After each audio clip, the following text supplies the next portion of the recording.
Hey guys, thank you so much for tuning in and watching us today. I have a super cool guest. I'm going to get to know him as much as you guys are going to get to know him. He is currently casting a really cool movie called Replay with Olivia Munn, and you can see so many indies that he's done. The list is so many, I can't list them, but one of them is Arkansas with John Malkovich and Vince Vaughn. Please help me welcome Brandon Henry Rodriguez, BHR Casting. Come on in. Hi. Hello. Thank you so much for doing this. I know you're probably inundated because so many people want to get to know you, but Cool. I want to do the give back and have all my people who listen to my podcast and all my studio get to know you too, because as you'll probably agree with me, it's all about connection. Connection is the key importance for everybody, the trickle down effect. I agree. I 100% agree. So we're going to hang out. I want to get to know you. And, you know, I kind of want to just get right down to it. Why do you love being a casting director? How did that happen? I mean, I started in front of the camera, and in a long story short, I fell in love with behind the camera. I had a casting director who would pay me $25. This was over a decade ago, $25 and lunch to come and help film sessions for her. And I mean, I loved it as an actor. I got to see so many beautiful versions of the same scene. And then one day that assistant on that television show wasn't going to come back. They got picked up. She goes, "Hey, would you want to be my full-time assistant?" And I was like, "No, I'm an actor." She's like, "Look, you can still go to your auditions, this and that. Don't worry about it." I was like, "All right, as long as I could do that." And then when I started, I would go to my auditions, but then by the fourth or fifth episode, I remember like my agent calling me, and I would find ways just to like pass or be like, "Oh, I can't make it," or, you know, any type of excuse. And by like the fourth or fifth one, she called me and pretty much cursed me out and was like, "What is happening right now? Like, I'm trying to do this stuff. You're not doing this. Like, you're not going. I know you're making excuses." And I just told her, I'm like, honestly, I've been doing this thing and I'm in love with it, and I really want to focus my energy here. And that was on a television show called Wilfred on FX with Elijah Wood and Jason Gann. Great Yeah, Fiona Gubelman and Dorian Brown, and there's so many just lovely people. And that process made me fall in love with casting as a whole. And I love actors, and I just get them. And so when they're in the room with me, or I'm watching a tape or whatever it might be, just to be able for them to be in that space and know that they never have to worry about a judgment or a fear of being creative. If I can do that, then great. So, yeah, that's so incredible. So there's such a, myth about the separation from an actor to casting, and a lot of actors get so nervous. So why did you feel that way when you were an actor? And what probably makes you so wonderful as a casting director is because you were an actor on the other side. You get it. You know how to tell a story. You know how to create character, and you know how to probably communicate with the proper wording for actors to come in. And I mean, I trained all different types of, from Meisner to Yale School of Drama to, just all these different kind of techniques. So I get that aspect of it. But for me, yeah, I mean, look, you always went in, or at least when I was doing that, my mentality was, this was my time. This is this. Like, I need, they've got all these other people, this and that. But yet now in casting, I tell actors all the time, we are exactly the same people. Like, we are exactly the same people. We always hope for our next job. We always hope for our next film. We always hope for our next series. The only difference is, you're going to make a shit ton more money than I'll ever make. And yeah, so it's like, a lot of actors want to put casting on a pedestal. Yes. And I'm like, don't do that, man. Like I would imagine there's not casting directors out there, and I really hope not, that when any actor walks in for anybody, for any role that they've requested to come in, that they have any negative thought or notion of them not wanting to do a good job. Because if you come in and we can work together and you can kill it, you're going to look great. and so will I. Yes. So let's work together and let's have a good time. So you're basically saying there is no barrier. It's one without the, you need each other. This whole business, what people don't understand. Absolutely, yes. Actors need the casting. Everyone needs the writer. We need the producers. It's all one unit. So do you think that artists, actors who come in and who really are calm about that, obviously, don't they close the deal much faster than other actors who, are get in their way? Absolutely. And those ones that come in and close the deal, as you say, are the ones that aren't trying to give me an audition on what they think I want to see. The ones that come in and do the audition for what they think the role is through casting and how they see it and this and that, like 80% of the time, it's like a lot of my actor friends will always say like, oh, I just had an audition and the casting director was like, that was a good job. And I'm like, yeah, probably because you did just that. You did a good job. Like you didn't mess the lines up. You didn't crash into anything. Like you weren't so horrible. You did nice. You did a good job. Yeah. And that's 80% of the actors I see is they do a good job. Right. 20% that close and just blow my mind away and blow my director and producer's minds away are the ones that aren't there to do what they think we want to see. They're there to do what they want to show us. What they've created their life or their character to be. Yeah, and that's what and I tell actors all the time, I'm like, we have no idea what we want until you show us it. Yeah, so, you want to be special. Yes. Actually, one of your students, Stephen Peck. Yes. I just cast him in a project. Stop it. Yeah, blew my director and I away on his performance. Absolutely. Okay. I just texted him. He has not even told me this information, and this is going in the podcast. This is right. He's so frustrated right now because my studio and me, I coach because I want everyone to win. I want everybody working. So when I hear this and I don't hear from him, I want to go, wow. Maybe he didn't know he could tell me it. He probably doesn't think he can, but he can. I can't tell you what it is, but he did just book a really cool project that I'm currently incredible. He has grown so much. And he's great. He's perfect for it.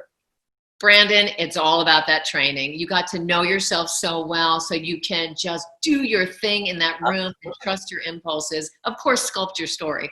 But how do you feel when actors walk in and start changing up the lines and just... I mean, look, I don't mind like having a little fun here and there. Yes. I mean, if it's very specific writing, like, I mean, I'm not casting any projects for Aaron Sorkin currently, but I mean, if you ever were to do that to him, I'd imagine that you'd have to be the dumbest person on the face of the planet because he writes so specifically. Mm-hmm. And I think you just kind of have to know certain things. I think comedy, obviously, you can have a little more room to play with or whatever, but I'm a fan of like I'm fine to have the freedom, but don't abuse it. And I'll also in a room or on a self-tape now, like in a room, I'd be like, great. I really love that you did that. I want to keep exploring that, but then I'm going to want to do one. Can we just stick right to the page?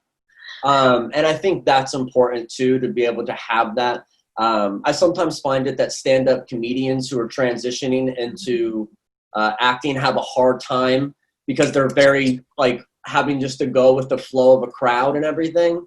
But yeah, I would say stick to the page when you can.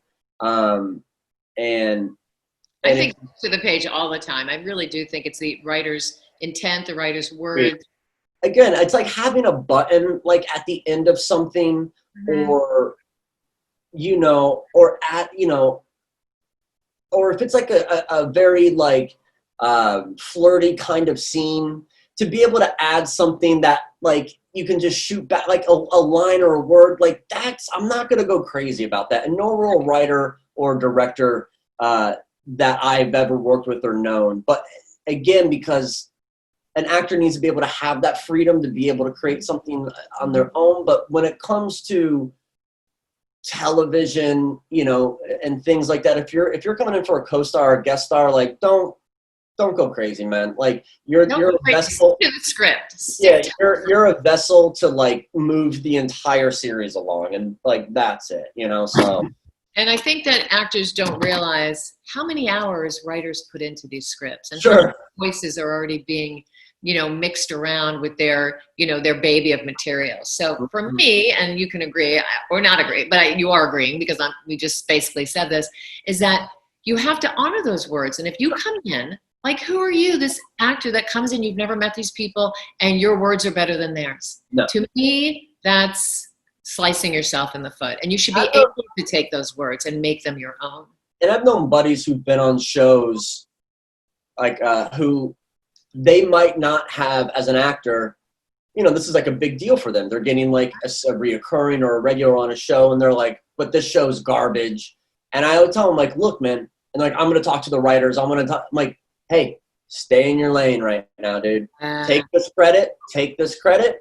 Do your job with what exactly it is. If you're there and 3 seasons later, maybe have those conversations. Right now, just stay in your lane. Stay in your lane. You know what I mean? Absolutely. Like, go do your job. If you think it's crap, great. Take the money, take the credit, go back to your hotel room, relax, show up, but just I think it's shut up and show up, because I don't think, and don't tell anybody your feelings. exactly. Yes, I couldn't agree. Like, you want to talk to some friends about it? Sure.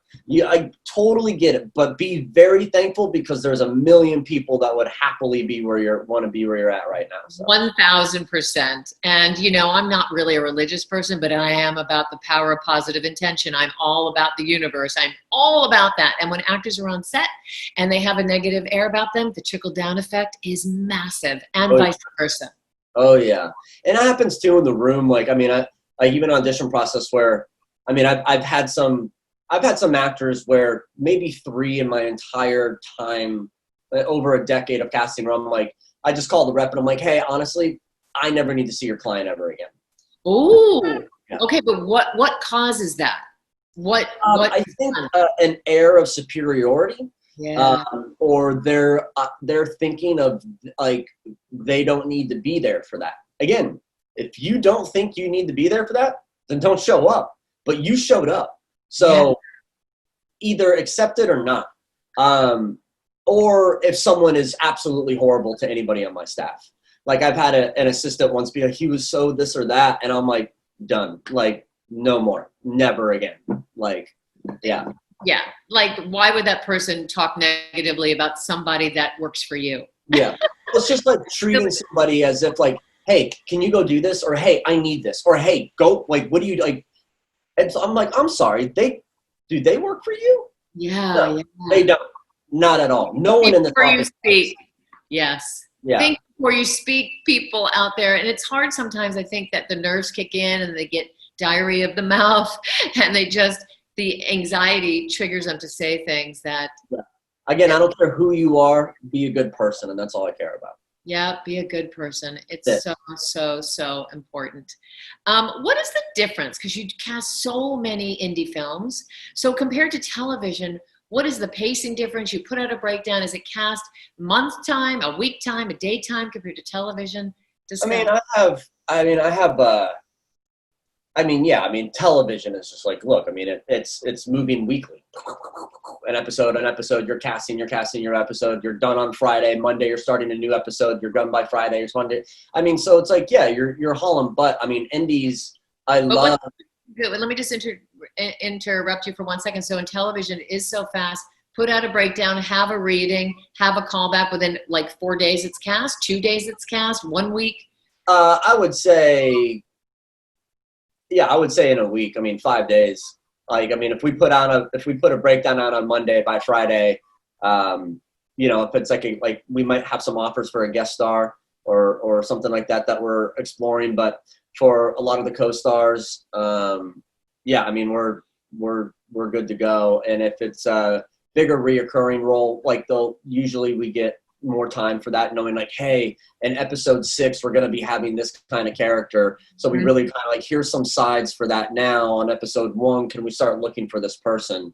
And so like that, or new series regular, same thing. But when it comes just to the day-to-day co-star guest star for that episode, I mean, it's it's within that week. And let me ask you something. And now I was an actor so many years ago, but I loved it when I was auditioning and they told me in the room that I had that callback. So do you know, and are you the type that tells people right away, or do you just decide later? Look, I think it's like nowadays there's so many different people things have to go through. But I think when it comes to callbacks, like, yeah, if someone's in the room and be like, hey, honestly, that was great. Like, you know, we'd love to have you come back for that if we're going to have a read or not. Or, you know, sometimes it's just like someone could just be booked right off tape, you know, I'm right in that session, be like, hey, that was awesome. Like, you know, and we just send it right to the director, showrunner, producers, writers. And they're like, yeah, this person's amazing. Yeah.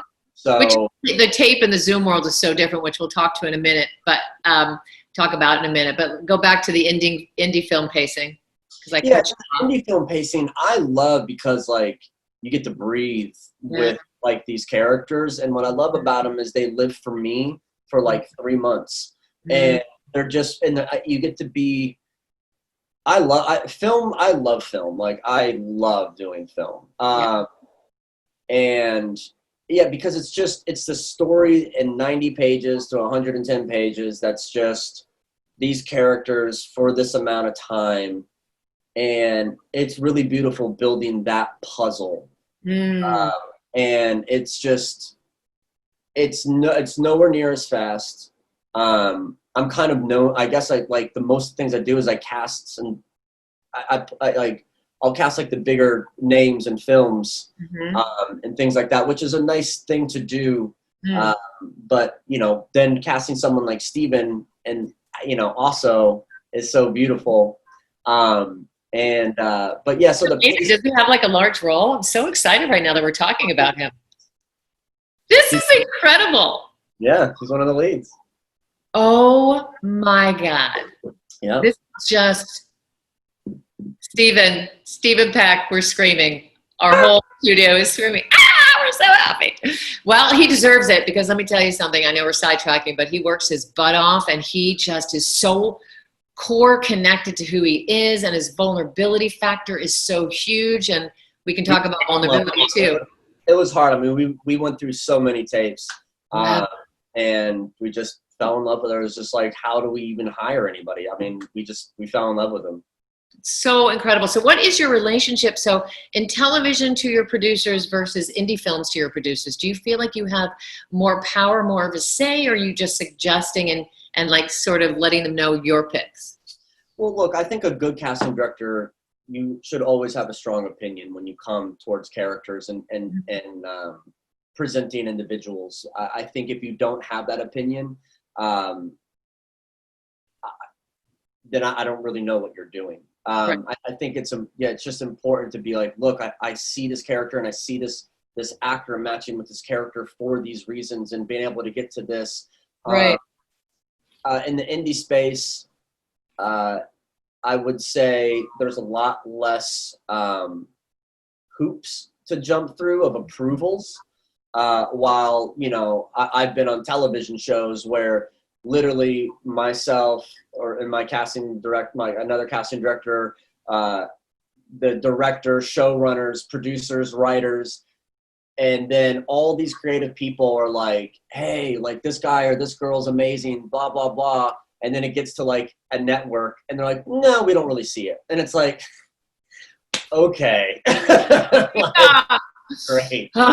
So many cooks. Yeah, so that's one of those things. And like for me in the indie space, what I love is and excuse my French, but fuck everyone's ego. And I tell that when I talk to any director, any producer getting on a phone to take a new project. I don't have an ego. If you wake up at 3 a.m. with an idea that I haven't come up with, send me a text, shoot me an email, whatever it is, and let's all hands on deck, and we all work together to put this puzzle together. Yeah. Like, no egos, and just have a great time. And it's good. Like, and the projects I'm doing now are just getting bigger in budgets, and I can't say too much about some projects I'm working on now, but like the talent involved is just like people that I never thought in a million years that I would ever are going to do it. Or and like it's just like a really it's a cool thing, man. It's like when you start to develop, for myself, I mean, I've been doing this on my own for 3 years now with my company, and just developing and how I want to be a casting director. Yeah, that's so cool. And I just love your personality because it's so chill. I would want an energy like you around because there's so much tension and there's so many, things outside just the cast and the technical stuff that you need a calming force. And so to me, that's what you seem like. So thank you. I appreciate that. And you're feeling, I'm sorry, go ahead. No, I love what I do. And I'm never going to not fight for somebody. At the end of the day, again, I'm not the one writing the check. So I will fight until they go, Brandon, we love your passion for fighting for this actress or this actor, but we have to go this way. And I'm like, okay, I've done what I can do. But I'd say 50% of the time, it works out in my favor. So yeah, that's great. And I think of it again, and then at the end of the day, I think it works out in everyone's favor, and that's having the opinion, because I'm very just like, let me show you the reasons why this actor or actress will be great in this. Yeah. And I love working with directors like that. Just like we always have an open space, we always have an open dialogue, we always can talk about why that might be wrong or why that might be right or how it might be different. And I value that so much in my dialogue with my directors. So incredible. Just so incredible. Has it changed a lot because you're doing indies? So you were already just busy seeing tapes, but were you having actors come in and now are you meeting actors, new actors on Zoom? What's your thing? I mean, I'll do some like little things here and there, like classes or whatever it might be via Zoom. But right now, for the most part, it is like all the projects that I was saying I was doing, like they're going like in April, May, June of next year because of COVID. So I'm getting all these bigger names together on these projects. And then kind of like taking a seat back once we know where COVID's at. And then I can start like reading actors for like, some of the day player parts and supporting roles. Right. But my question is, will you be reading them in person now or no? You're just anytime soon. You'll do it on Zoom. You'll do like a Zoom or so it'll start with a self-tape, honestly. Okay. And if there's somebody that I like, if there's a handful of people that I'm like, oh wow, they're great, I'll probably get on a Zoom with them and like work the scene and then have to maybe retape it again if need be. But yeah, I mean, and I also there's a lot of things coming. A lot of companies that are creating these amazing virtual kind of audition spaces. I just had myself in my office just watched a whole like hour and a half tutorial on this new program coming that allows chemistry reads and people to drop in and drop out and like pop up and read, and it's like so much better than like a Skype situation or anything like that. It can be multiple people, at one time, really clear, really amazing, and just like very simple. So incredible. So times are changing, but do you miss the interaction? Do you miss the physical person? 100%. There's nothing, 100%. Yeah. We all miss it because we thrive for the communication, the interaction, the physical welcoming, because we're just touchy-feely people. Yeah. And I think, though, that's why, for me, again, like, what I love about self-tapes now is I tell actors, like, to do the take that you want to do and do the take that you think we want to see. You can send both. We can watch both. And then if we want to have that, like, I will just get on a Skype. I mean, it's what we did with Steven. That's incredible. Let me ask you something. So you said earlier to take your own impulse, but since you don't get to meet you and get to work with you in the room, so you're basically suggesting do your impulses and then do a little bit more of what they assume. Exactly, because again, and the whole point of that, it's more of like it's more like a scientific theory of like, and I guarantee the one that we're going to come back and say that we really liked was the one that you wanted to do, the version you wanted, and not the one that you thought we wanted to see. So. And how much of a scene do you watch? Do you get the essence, and within the first? No way, because like a self-tape, a demo reel, different, but like the actual self-tape itself, like, because someone could come out real strong and be amazing, but then like halfway through that scene just completely fall off. So if you don't watch everything, like that's not, I watch everything. That's amazing. That's what I like about you. But I could never do it. I'd be like, okay, next.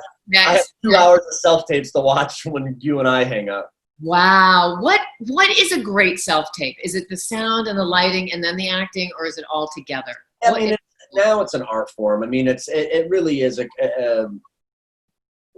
just a combination of everything. I mean, it's like having a good background, having a good sound, quiet space, a good reader.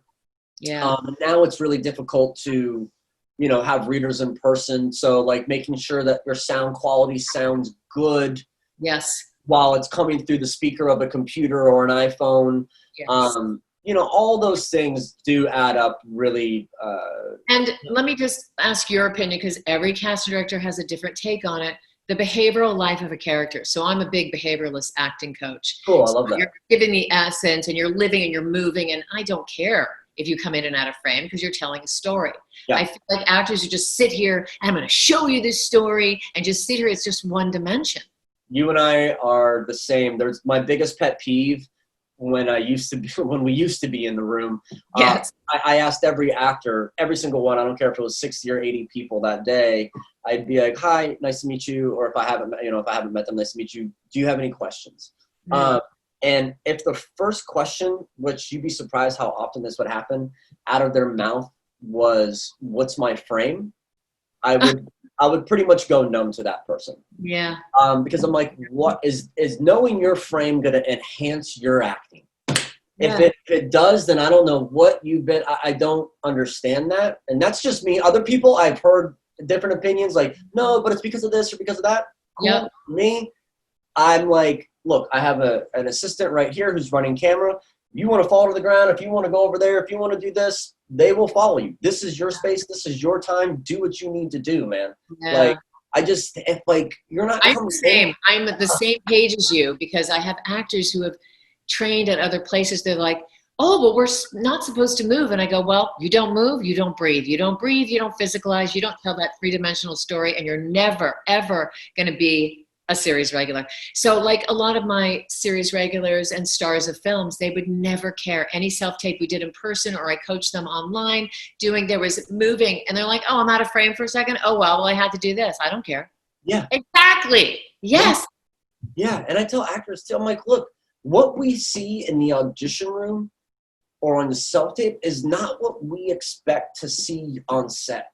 We just want to see that you have the idea, that you get it, that like it's in the vein of what my director is looking for. Mm-hmm. And once you're on set and you have the explosions and you have the $3,000 suit and you have the gun in your back pocket and you have all those things, all that's going to make things a lot different.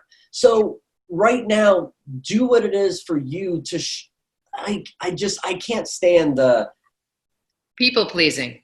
The people put like what's my frame? It's like, that's what you're caring about right now. Like, what about what's this character, or what is this, or what? The minute you say that, you're outside yourself. You're outside and you're watching yourself versus from inside telling that story. Yeah. That's just again. Other people might not have that pet peeve. For me, I do. I have that pet peeve. So I'm so happy we're talking. You know what? We're going to talk about other things, but I am, who's ever listening, stay in touch with the studio. I want you to do a 3-week course, because I've had you do other courses here and people rave about you because you are so. Yes, I'm talking about you. I thought you were doing a plug for your classes or something like that. You. Okay. Look at me. I'm pointing through. I'm touching your nose. Because you are so incredibly specific with actors. I think that you really understand the process, obviously, because you were a good actor yourself, and you have the tools to imbue it to others. And there's no, I'm just excited about it. So we're going to arrange that for sure, without a doubt, 1,000%, because aside from I want everyone to connect with you, I want them to get better in their artistry, and to be taught from someone from the other side who was once on their side is incredibly beneficial. Yeah, I just think it's important to every single actor that comes in and reads the same material. As a casting director, I think it's important. You have to look at each one of those people coming in as like a completely different human and energy that's gonna, in some slight variation, can bring something new or different to this. And I think a good casting director, a good director is able to look at somebody coming in the first 5 seconds, you can know their energy of who they are. And what a lot of directors I work with are like, oh, I'll know if it's him or her in the first 15 seconds. And I'm like, yeah, like I get it. Let me ask you, let me interject that, because now it's all on your 25th, take of your self-tape. So let's cut pre-COVID. When actors were walking in, what is that key? That confidence key, that connected key to yourself? What is it for you when you see an actor walk in? And how does an actor best take care of themselves in that room and then leave with that confidence? There's that old quote about love, about if you love something, let it go. If it comes back, it's yours forever. But if it doesn't, it was never yours to begin with. Yes. And I think that's a really important thing I think actors can look at auditions for, is like, look, you love this thing, go in, love it. If it comes back to you, it literally is yours forever. You're going to be on film. It's going to be encapsulated in that. You'll be able to look at it anytime you want. Yes. But if it doesn't, it was never yours to begin with. So just go, who cares? It doesn't matter. So when they come in, what is that? There's boundaries. So you don't want to be too high energy. You don't want to be too low energy. You want to be, I think the best thing I think you could do is just come in and be your being state. Never act above, never act below it. Just be where you're at. Do the prep in those rooms, whatever it is you have to do. Walk outside, do something 5 minutes before you come in. Again, this was during live auditions. Yes. And come in, and again, you're not there to please me. You're there to express something. And that's all I want to see. So just do that. Just do that. And when an actor bobbles a line, how do you feel about them? And I ask a lot of people on all these podcasts about going back to the beginning or just moving through, cruising through. It depends. I mean, it's something if it's something that's like so severe, I'll be like, hey, let's just take it from the top and we'll just like start. Or if it's right in the beginning, I'm like, hey, let's just take it from the top. But if it's like towards the end of something and they don't bring it up and they want to keep pushing through, I'm going to let them do that. Because at the end of the day, that I know, even if I use that take to a director or producer where that line gets a little whatever, but they keep pushing through and doing something and everything else before was great, I can still use that to sell them on how great this person is. Well, it is about building trust. It's about building trust for you to give you the confidence to bring them to the producers, to be on set, to have a fluid process. Mm-hmm. But what if they come into a room for you alone and you're loving their work? Has any actor ever done anything that has just, I like them, but there's something in that personality, or has that never happened? Or you see past that because you're about the process anyway? I guess I've never really have seen anybody come in, do something where I like, and I was like, but I've heard a lot of casting directors that I've come up with where it's like, God, they're so good, but they just talk themselves out of a job. And I think for what I've seen is that at network and studio tests is when someone comes in and they're obviously there for a reason, from a talent standpoint, but then they come in and they want to be like, hey, Shari, oh, hey, what's going on? Or what's this and that, this and that. And they just start, and people are like, do I want, and again, like, do I want to live with this for 7 years? Yeah. And I tell actors all the time, like in a producer, director session, network test, studio test, come in, say, hey, everybody, really nice to meet you all. I'm really excited about this. And then just say, hey, real quick, who's my reader?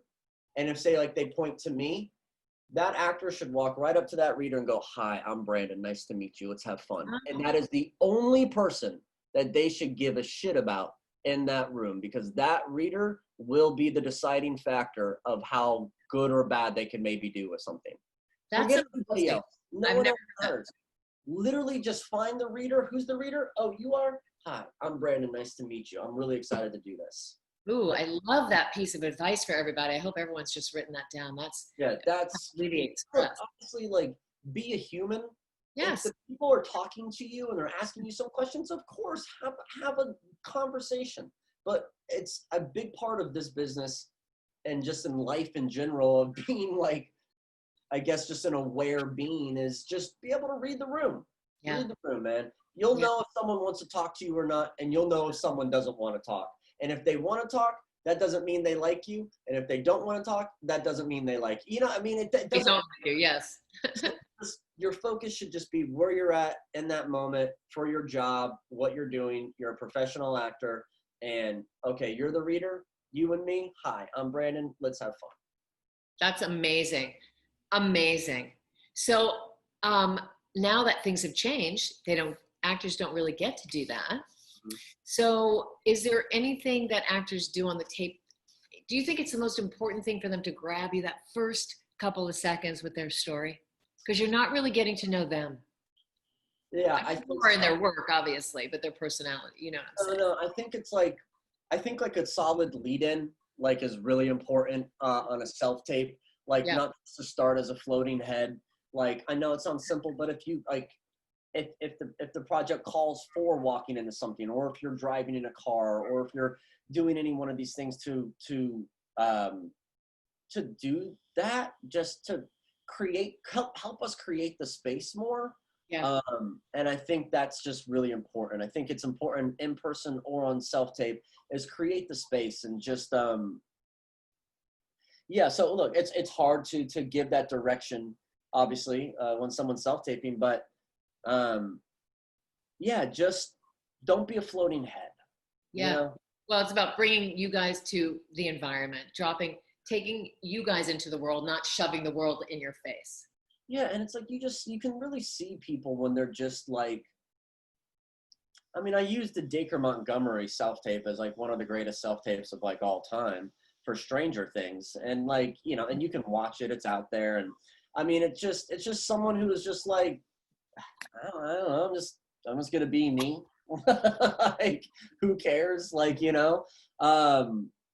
Yeah, and he's one of my favorite actors. I mean, Dacre's like, he's going to just grow. He's going to be amazing. And that self-tape is just a really beautiful example of like an overall great audition and idea of a self-tape, of just throwing out the expectation of what you think and just being like, I don't care, man. I'm just like, I'm just going to do this for me, you know?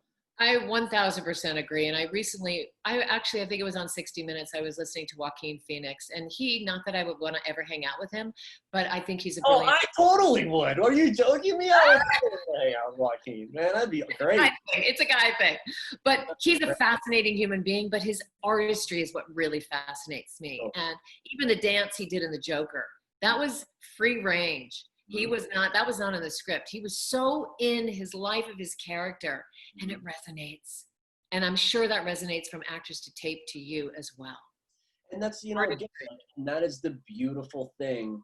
Look, everyone hopes to aspire to get to that position of where Joaquin Phoenix is as an actor, where Todd Phillips literally says, look, I don't think I'm going to make the movie unless Joaquin does it.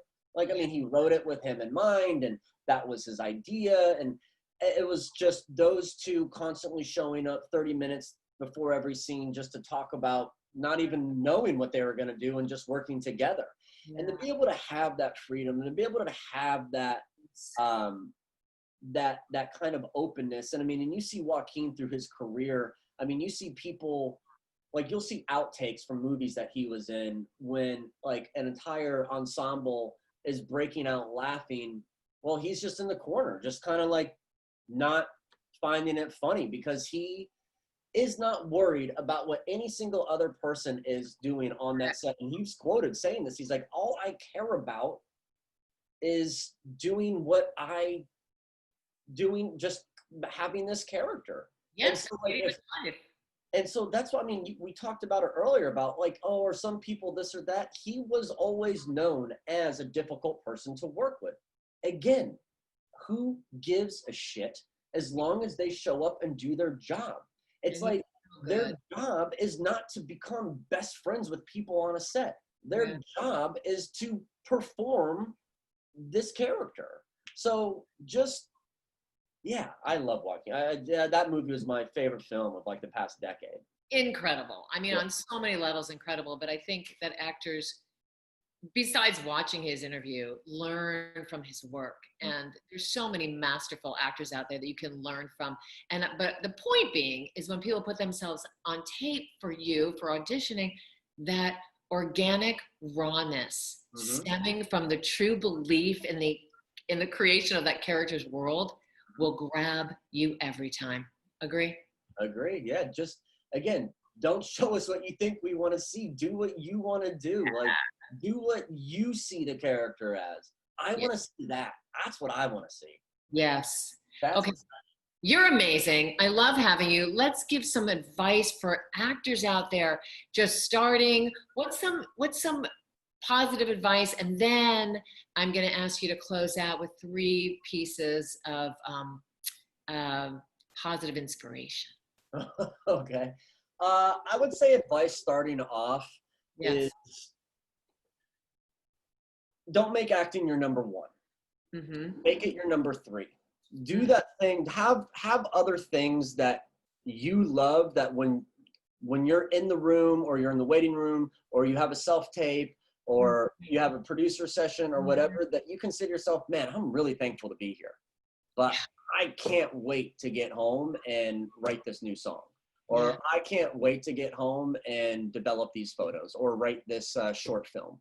Like, have those other things, because when you make it your number 1, when you make anything your number 1, you can get burned out real fast on it. And say yes, then a lot more than saying no. Again, we opened up with this of talking about connections and just having those beautiful connections in this business. And I think it's important to keep those connections alive. Like, if you're able to say, yeah, you know what? Yeah, I'll come do this, or yeah, sure, I'll go there. Just show up. Don't act above. Don't act below your being state. Just show up and let life happen, and let's see what happens. And I'd also say educate. Like, so many people claim to love acting and love this business and all this stuff, but yet they couldn't tell you the showrunner or the writer or the casting director or the producer of this project or that project or this or that. Yet they'll spend the first hour of waking up scrolling through Instagram or TikTok or Facebook or whatever. Know what you love. If you really love this business, educate yourself on it, because I promise you, when you are out in one of those situations and someone's talking about, oh, well, this and that, like, oh, are you talking about the producer that also, when he did this and blah, blah, blah, blah, blah, the big, oh shit, yeah, you know that? It's like, oh yeah, that's, educate yourself. If you really want to be knowledge is power. You're so right about that. You're so right. Yeah, we could all be better at it, but educate yourself for sure. I love what you just said about, instead of wasting time on Instagram reading about others, just go into the history of other people that you're going to be working with in the future. Yeah, I mean, just like spending that first hour of reading Variety. You know, spend that first hour reading Deadline. Spend that first hour of seeing what's happening in the business currently. You know, do that. I can be better at it. I need to be better at it. But it's one of those things, like, that's what we should be doing. That you should be doing part of the craft. It's part of it's called show business, not show art, for a reason. And always remember that. You know. That is true. And so many actors that, well, we really infuse it at the studio on how to be better at your business part of it, because your artistry has to be vivacious and incredible, but you can be that. But if you have no understanding of how to move forward in the business, you're just an alone entity of being a great actor that no one will ever see you. So that's really an important factor. That is it. I tell people all the time, they're like, oh, do you think there's a lot of great actors out there? I'm like, 100%.